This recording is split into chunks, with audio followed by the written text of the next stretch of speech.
हरे कृष्ण कृष्ण कृष्ण हरे हरे, हरे राम राम राम हरे हरे। दोस्तों, दुख में इंसान को घबराना नहीं चाहिए। चाहे कितना भी दुख हो, परेशानी हो, दिक्कत हो, प्रेम में धोखा हो, सब कुछ नुकसान ही नुकसान चल रहा हो, ये सब जानने के लिए मैं एक दृष्टांत देना चाहता हूं। दोस्तों, आज मैं दीपक कुमार शर्मा, भगवान ज्ञान दीपक चैनल में आपका स्वागत है। मैं छोटी सी दृष्टांत देना। एक राजा थे, उनके दरबार पर एक मुनि ऋषि आए, उनको आदर सत्कार करके उनको सम्मान के साथ उनको विदाई किया। तो जाते समय उन्होंने एक ताबीज दिया, उसके अंदर एक कागज पर कुछ लिखा हुआ था। बोला कि राजन, जब तुम्हारे जिंदगी में किसी प्रकार का संकट आ जाए, इस ताबीज को खोल कर इसमें जो लिखा हुआ है इसको तुम पढ़ लेना। फिर वो ताबीज वो अपने बाह पर बांध लिए, दाहिने बाह पर बांधने के बाद कुछ दिन बाद एक बलिष्ठ राजा आए, इनके राज्य में आक्रमण कर दिया और इनको परास्त करके इनका राजपाट सब छीन लिया। छीन लेने के बाद अपनी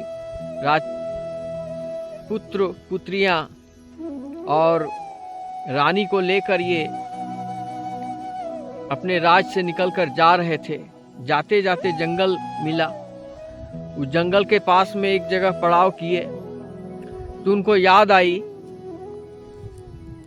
कि एक ऋषि मुनि ने मुझे एक ताबीज दिया था कि संकट में तुम इसके ताबीज के अंदर जो लिखा हुआ है वो कागज निकाल के पढ़ लेना।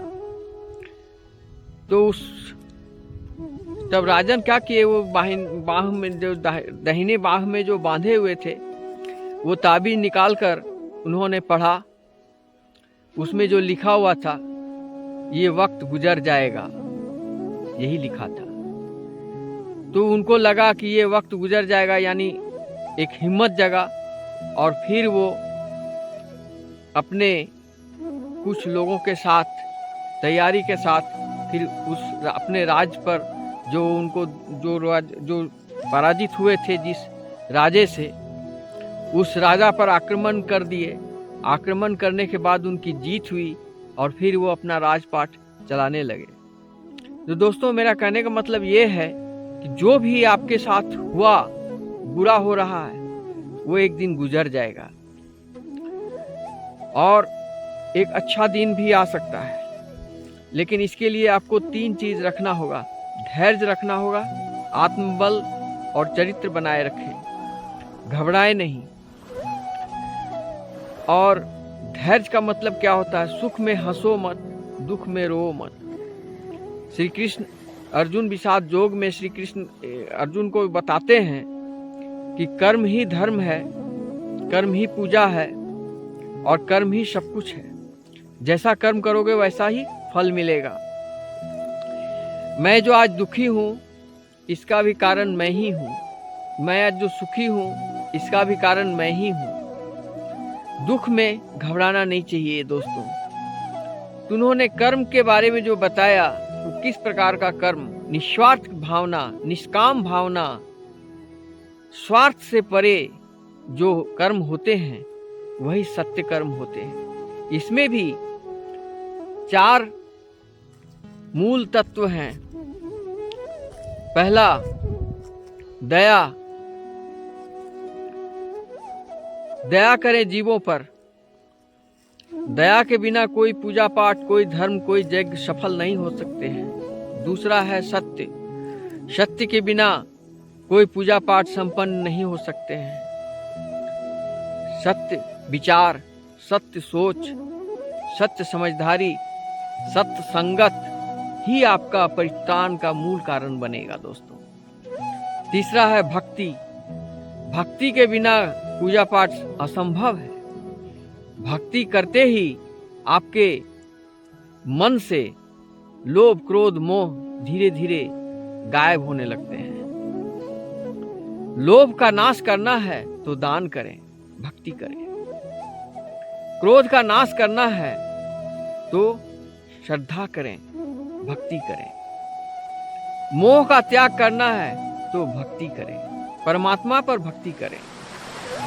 जो आपको दिखाई दे रहा है सुंदर सुंदर वस्तुएं, वो एक दिन मलिन हो जाएंगे, वो नाशवान है, लेकिन परमात्मा अटल है, वो परम ब्रह्म परमेश्वर है, जहाँ आपकी आत्मा प्रवेश करने वाली है, उस पर ध्यान। फिर आता है शुद्धिकरण, शुद्धि, मन की शुद्धि, तन की शुद्धि, आत्मा की शुद्धि। ये सब करने से आपका पूजा पाठ सफल हो जाएगा, और शुद्धि जहाँ होती है भगवान का निवास वहीं होता है। एक बार की बात है, एक राजा के घर में जूठन दही पड़ा हुआ था, तो उसको किसी देखा कि भगवान विष्णु लक्ष्मी वैसे घर में नहीं रहते हैं जिसके घर में जूठा बर्तन में रात को छोड़ दिए जाते हैं। इस प्रकार जूठा बर्तन न रखें। रात में जो भोजन करें उस बर्तन को साफ करके रख दें, सात्विक रखें। रात में अगर जूठा बर्तन घर में रखते हैं तो उसमें वास्तु दोष लगता है, लक्ष्मी का निवास नहीं होता है दोस्तों। इसके बाद में आता है शुद्धिकरण के बारे में ये कहा गया, घर की सफाई, मन की सफाई, अपने मेन दरवाजे की सफाई पर ध्यान दें। ये हो गया शुद्धि। इस प्रकार आप कर्म को प्रधान रूप से देखकर कर्म किए जाओ, फल की इच्छा मत करो। गीता में श्री कृष्ण स्पष्ट रूप से, गीता का रहस्य बहुत विशाल रहस्य होते हैं। गीता में श्री कृष्ण अर्जुन से सारे समस्याओं का समाधान बताए हैं। उनको सुने, समझें, मनन करें, चिंतन करें। ये महाभारत गीता का मूल क्या है? भागवत।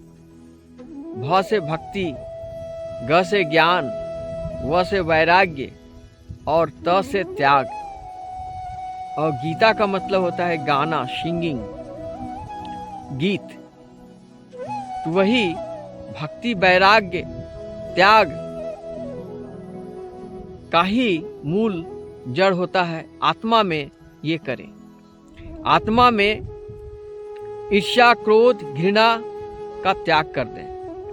मानसिक तनाव से मुक्ति पा जाएंगे। श्री कृष्ण बताए हैं कि मन के अंदर दूषित वातावरण में रहना, दूषित लोगों के संगत में रहना भक्ति मार्ग से भटका देता है, सत्य मार्ग से भटका देता है, मटेरियल वर्ल्ड से भटका देता है। भटको मत, भ्रमित मत हो जाओ, ये भ्रम में मत रहो। ये भ्रम क्या है कि मुझे कोई चला देगा, कोई मुझे दे देगा, कोई मुझे संभालेगा, कोई हमको उठाएगा, कोई हमको नौकरी देगा, कोई हमको संभाल कर एक अच्छी जिंदगी देगा, एक अच्छा सा गाड़ी खरीद कर देगा, मकान खरीद के देगा। ये भ्रम में मत रहो दोस्तों। जो भी करना है खुद करो, खुद सोचो, खुद समझो, पराये बातों पर मत चलो। यही विकास का मूल मंत्र दिए हैं श्री कृष्ण अर्जुन को। खुद लड़ो, किसी पर भरोसा मत करो। भरोसा करोगे, उम्मीद करोगे, वहीं कष्ट होता है। जहां तुम जितना गहरा प्यार करोगे मटेरियल वर्ल्ड में, ये सांसारिक जीवन में, भौतिक सुख में, भौतिक चीजों पर जितनी भी तुम्हारी आसक्त रह जाओगे, उतना ही तुमको कष्ट मिलेगा।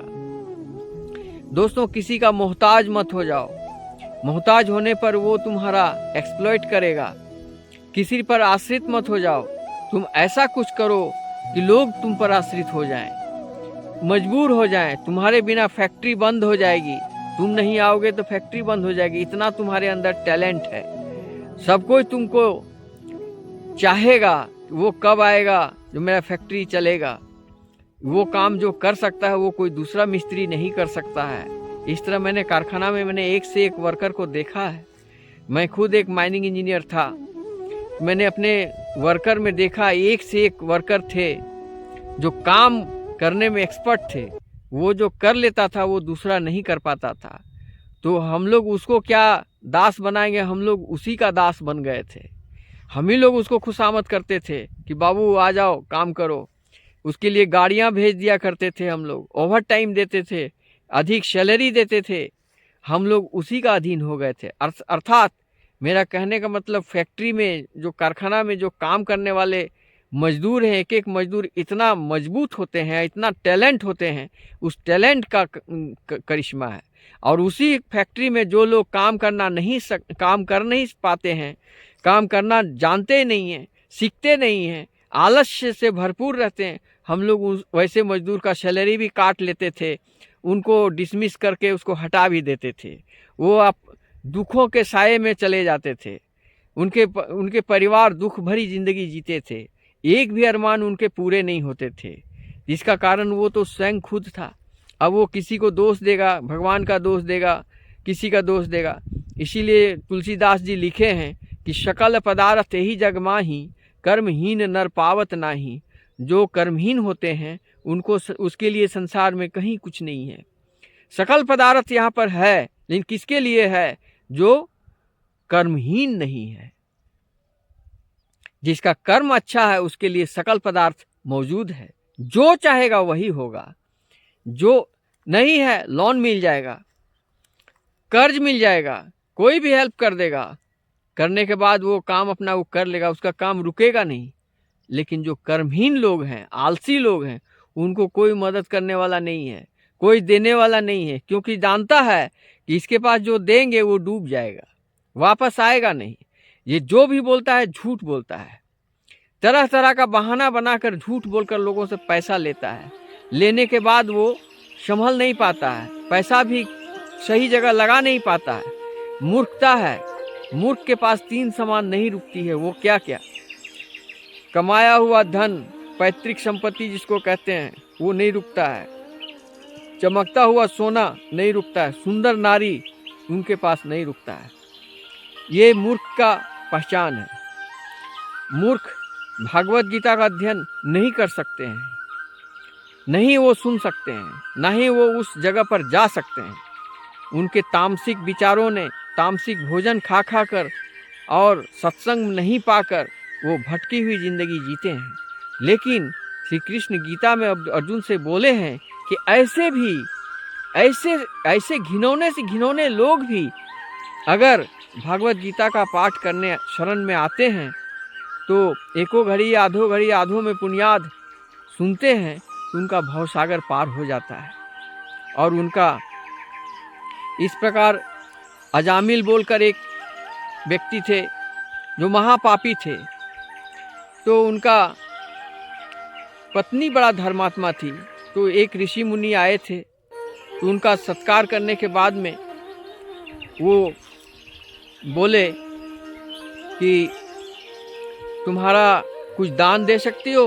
तो बोले दान मैं नहीं, कुछ भी नहीं दे सकती हूँ, क्योंकि मेरा जो पति है वो अगर सुनेंगे तो मुझे बहुत मारपीट करेंगे और आपको भी भगा देंगे। इस प्रकार वो वहाँ से हट जाते हैं। दूर में भजन कीर्तन उनका होता है। तो फिर वो अजामिल जो था वो किसी कारण वहाँ पर पहुँच जाता है और उनसे बोलता है कि तुम कुछ दान कर सकते हो? ऋषि मुनि ने बोला अजामिल से, कुछ दान कर सकते हो? कि मैं दान नहीं करूँगा बल्कि लाठी से आपको पीटूँगा। बोला ठीक है, तुमको दान नहीं करना है तो एक काम करो, मेरा एक बात रख दोगे? तुम्हारे पत्नी के जो गर्भ में बच्चा है उसका नाम तुम नारायण रख देना, इतना तो कर सकते हो? तो उन्होंने बोला ठीक है, इसमें कुछ देना तो नहीं है ना? नहीं, देना नहीं है।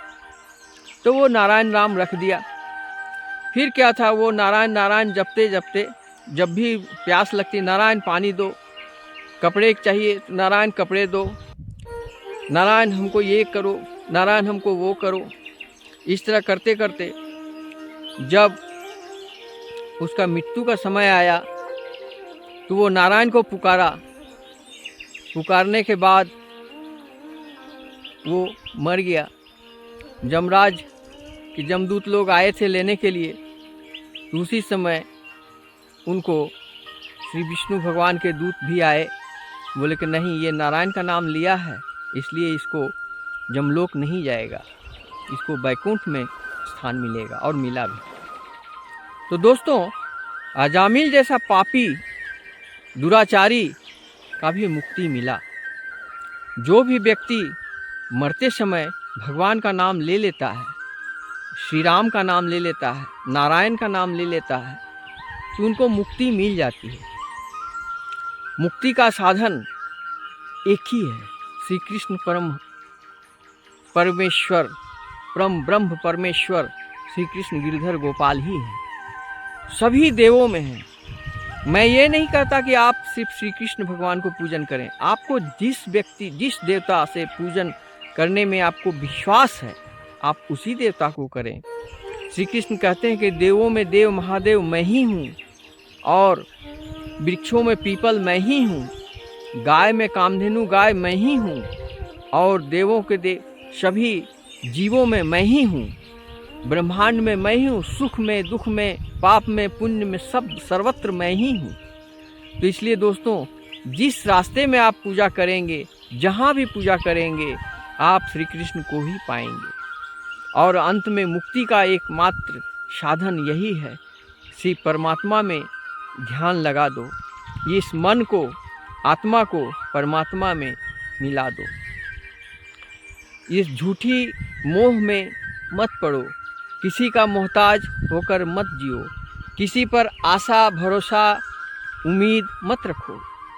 अपना कर्म स्वयं करो, खुद सोचो कि मुझे क्या करना है, कैसे करना है, कैसे जीना है। एक अच्छी ज़िंदगी जीने के लिए बहुत सारे पैसे की ज़रूरत नहीं है दोस्तों, कम पैसे में भी अच्छी ज़िंदगी जिया जा सकता है। आप दया, शक्ति, भक्ति, शुद्धि, दया, शक्ति, भक्ति, शुद्धि, निस्वार्थ भावना से अगर करते हैं तो आपकी हर एक मनोकामना पूर्ण होंगे, धन्य धान्य से परिपूर्ण हो जाएंगे।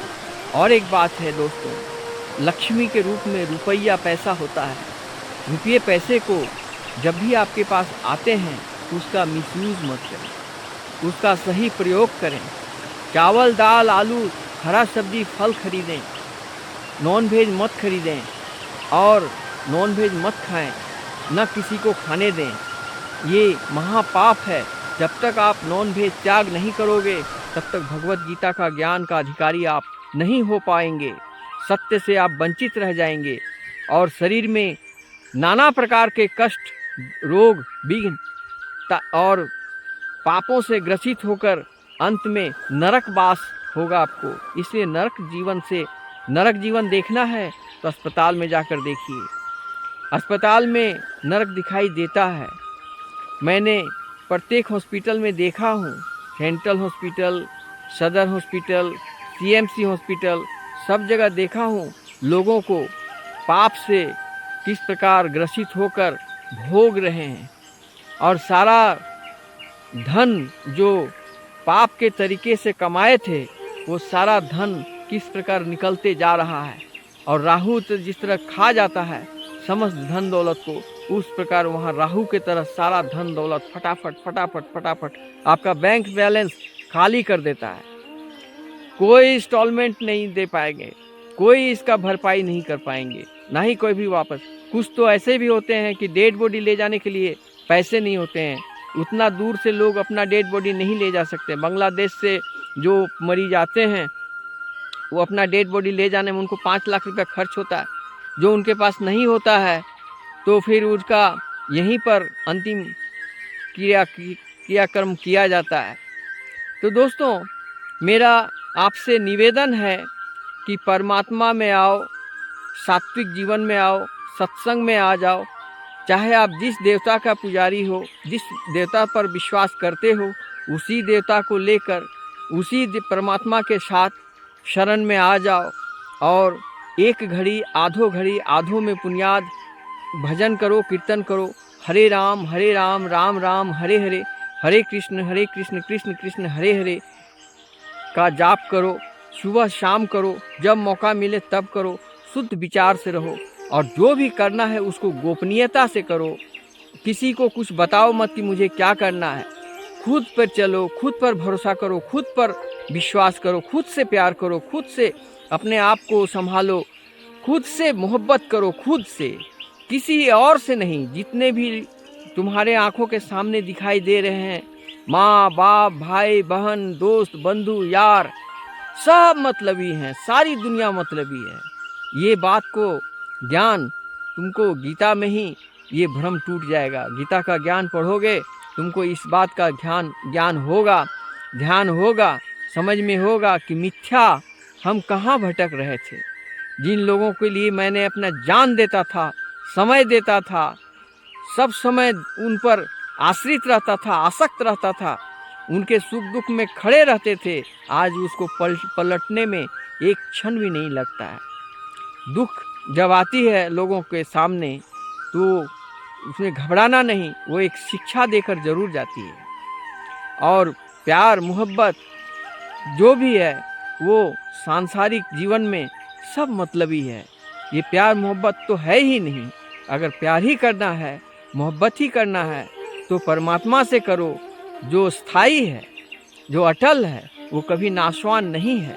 और जितने मटेरियल वर्ल्ड में जितने भी मटेरियल से प्यार करते हो, ये सब धोखे हैं।